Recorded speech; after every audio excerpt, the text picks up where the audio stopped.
ज़्यादातर लोगों को अपने इन्वेस्टमेंट्स को प्लान करना रहता है, स्टार्ट कैसे करना या ऑलरेडी स्टार्ट है तो कैसे डाइवर्सिफाई करना। तो सर आपके हिसाब से टू स्टार्ट विथ 2026 को आप कैसे देख रहे हो?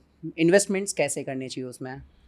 देखिए, सबसे पहले तो मुझे ऐसा लग रहा है कि हम इन्वेस्टमेंट्स की बात करें उसके पहले जनरली मैं ये देखता हूँ कि लोग इसके बारे में बात ही नहीं करते। जो मेरे हिसाब से सबसे ज़्यादा इम्पोर्टेंट चीज़ है, आप इन्वेस्टमेंट स्टार्ट करें उसके पहले भी। मान लीजिए कि आपको पहली जॉब मिली, आपने 5,000 रुपया हर महीना इन्वेस्ट किया, 3 साल बाद प्रॉबली ये पैसा 2.5 लाख रुपया हो गया।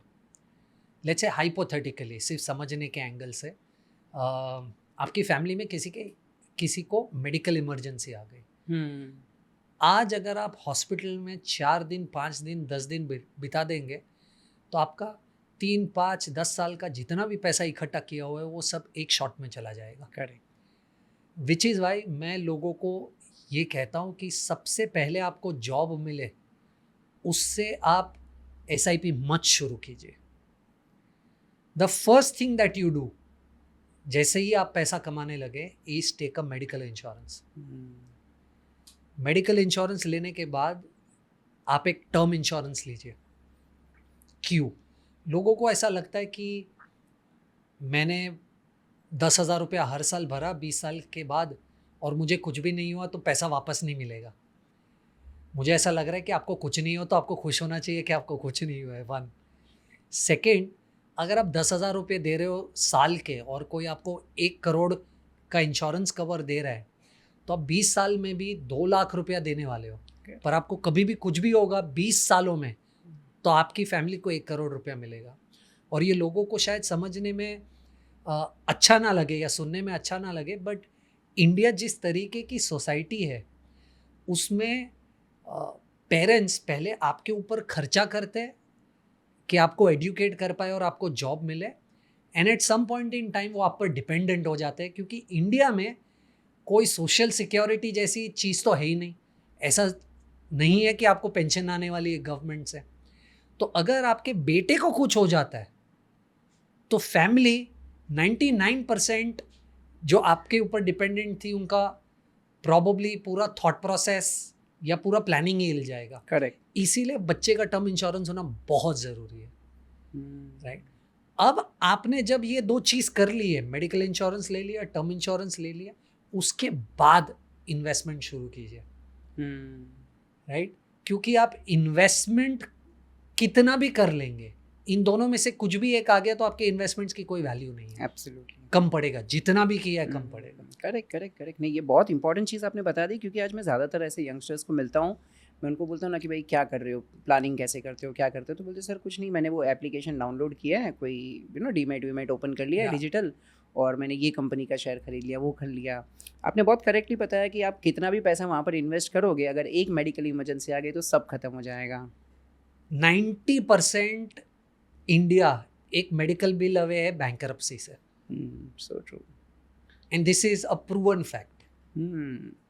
Correct correct correct, absolutely. आप इन्वेस्टमेंट शुरू करें उसके पहले रिस्क मैनेज कर लीजिए अपना, उसके बाद जितना इन्वेस्टमेंट करना है कीजिए। पर रिस्क मैनेज नहीं किया तो ये इन्वेस्टमेंट्स का कोई फायदा नहीं होने वाला। एब्सोल्युटली। सर आपने एक और चीज़ के बारे में बताया, मैं चाहता हूँ कि उसके बारे में थोड़ा और डिटेल में बताइए। आपने बताया मेडिक्लेम करना है, that is fine, medical insurance कर लो, और दूसरा आपने बताया टर्म इंश्योरेंस। बहुत सारे LIC एजेंट्स शायद ये वीडियो देख रहे हैं, या तो किसी ने अपने LIC में प्लानिंग किया हुआ है कि 30 ईयर्स तक आप इतना इतना इतना पे करोगे तो आपको इतना मिलेगा, और आप बोल रहे हो कि वो नहीं करना चाहिए, टर्म इंश्योरेंस करना चाहिए। ये क्या होता है दोनों? सी देखिए, इंश्योरेंस में 2 तरीके के इंश्योरेंस होते हैं।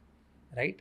एक इंश्योरेंस होता है जिसे आप प्योर इंश्योरेंस कहते हो, और दूसरा इंश्योरेंस होता है जिसे आप जो इन्वेस्टमेंट प्लस इंश्योरेंस होता है। मैं जो आपको कह रहा हूँ वो प्योर इंश्योरेंस है। उसमें आप 10-10 हज़ार रुपये, मान लीजिए अगर आपका प्रीमियम है 20 सालों के लिए तो आप हर साल 10-10 हज़ार रुपये भरेंगे। अगर आपको 20वें साल पे कुछ नहीं हुआ तो आपको कुछ भी वापस नहीं मिलेगा।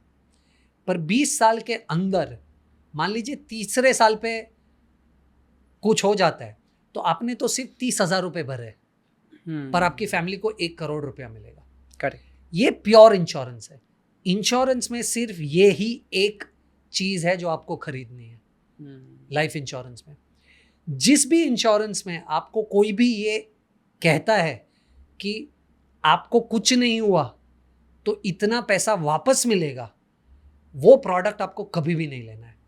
क्योंकि आप हिस्टोरिकली कितना भी डेटा देख लीजिए, right, most products in insurance आपको 5 या 6% से ज़्यादा रिटर्न नहीं देता। पर ये टैक्स फ्री है, ATC एडवांटेज मिलेगा टैक्स में, ये सब कहकर इसे प्रमोट किया जाता है। पर रिटर्न्स के माध्यम से अगर आप निवेश कर रहे हो यहाँ पर, तो उसमें रिटर्न्स ही नहीं है। Correct correct correct. So my dad, मेरे पापा ने आज से 21 साल पहले 5,000 समथिंग का साल का प्रीमियम भरा फॉर 20 ईयर्स, और मुझे 20 साल के बाद 1,04,000 या 1,05,000 रुपये वापस आए। तो मैंने रिटर्न्स कैलकुलेट किए, रिटर्न्स वर 4.5%।